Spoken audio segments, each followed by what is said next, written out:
The other day, I was out on the golf course and they paired me up with a financial controller.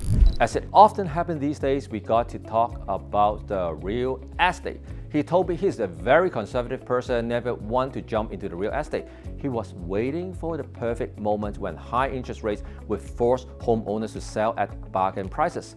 He was hoping for a flood of discounted properties from people who couldn't handle their mortgage payments anymore. Essentially, he was waiting for prices to drop from where they are today. But here's the thing, his whole plan pretty much collapsed last week. A few days ago, on October 23rd, the Bank of Canada cuts the interest rate by 0.5%, and that was it. The moment he had been waiting for, gone. We are also expecting another 0.5% cut by December 11th. Instead of homeowners flooding the market with properties they can't afford, we are likely about to see the opposite. So what does this mean for the housing market? Buyer confidence is rising, and if we see a couple more rate cuts, as many are predicting in December, January, March, and April, I think the spring market is going to heat up. Let me break it down for you in 2 key steps that will bring the housing market back to life.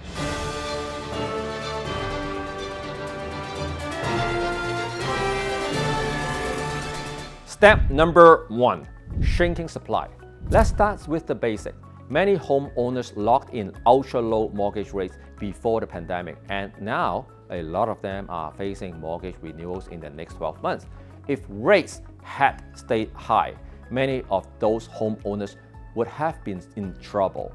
They would be forced to sell because they just wouldn't be able to handle the higher payments. That's exactly that financial controller was banking on, cheap properties hitting the market. But with this latest rate cut and potentially more cuts on the horizon, these homeowners are getting some much needed breathing space. Mortgage rates are slowly creeping back down towards pre-pandemic level. And what does that mean? People can afford to stay in their homes. They won't be forced to sell at a loss. So we are going to see less inventory on the market. Historically, this pattern isn't new. Think back to 2020, when the Bank of Canada dropped the overnight rates to 0.25% during the pandemic. Homeowners held onto their properties and inventory shrank. Less availability props up home prices because there wasn't enough supply to meet the demand. That's exactly what's about to happen again. Step number 2, growing demand. Now, the key here is buyer confidence. It is not just about rates dipping a little, it is about rates getting close to the neutral point, which is around 2.75 to 3%. Right now, after the 4 rate cuts this year, we are sitting at 3.75% for the overnight rate. If the Bank of Canada cuts rates again in December, January, March, and April, we could be looking at rates hovering near the neutral points by spring. That being said, keep in mind the Bank of Canada only cut rates when the economic outlook is shaky. But when rates get closer to neutral, people start feeling they are back in control. They think, okay, borrowing money is affordable again. I can make this work. And that's when buyer activity starts to pick up. We saw this after the 2008 financial crisis. The Bank of Canada slashed rates to near zero, and by 2010, buyer confidence came back.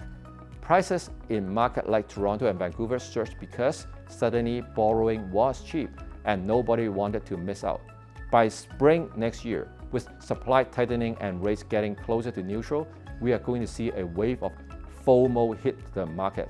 Buyers who have been sitting on the sideline will start jumping in, afraid that if they don't act now, prices will climb out of reach. It is a classic pattern. Everyone waits until they are convinced the bottom has passed. But by the time they realize it, the deals are gone. Another factor driving buyers back into the market is the combination of government incentives and the stock market hitting all-time high. When the stock market is peaking, people start looking at alternatives for their investment. And what's better opportunity than real estate, especially when prices are turning around from the bottom? In my view, the first segment of the markets to see a rebound will be low-rise homes. With the rate cuts providing relief, fewer homeowners will feel pressure to sell, and the supply of low-rise homes will shrink quickly. When supply goes down, prices go up. Condos, on the other hand, have a lot more inventory, so their rebound will take longer. But here is where things get more interesting. As the price gap between low-rise and condos grows, condos will start to look more attractive to buyers again. Once that gap becomes too wide, we'll see increased demand for condos as well. So, what is my prediction? The resale market is going to heat up by spring or summer. Just like that financial controller on the golf course, many people are waiting for the perfect moment. They want proof that the market has bottomed out before they buy. But by the time that they recognize that moment, prices will have already started to rise. When prices go up by 5%, they will think it is too high and wait again. And that cycle just keeps repeating.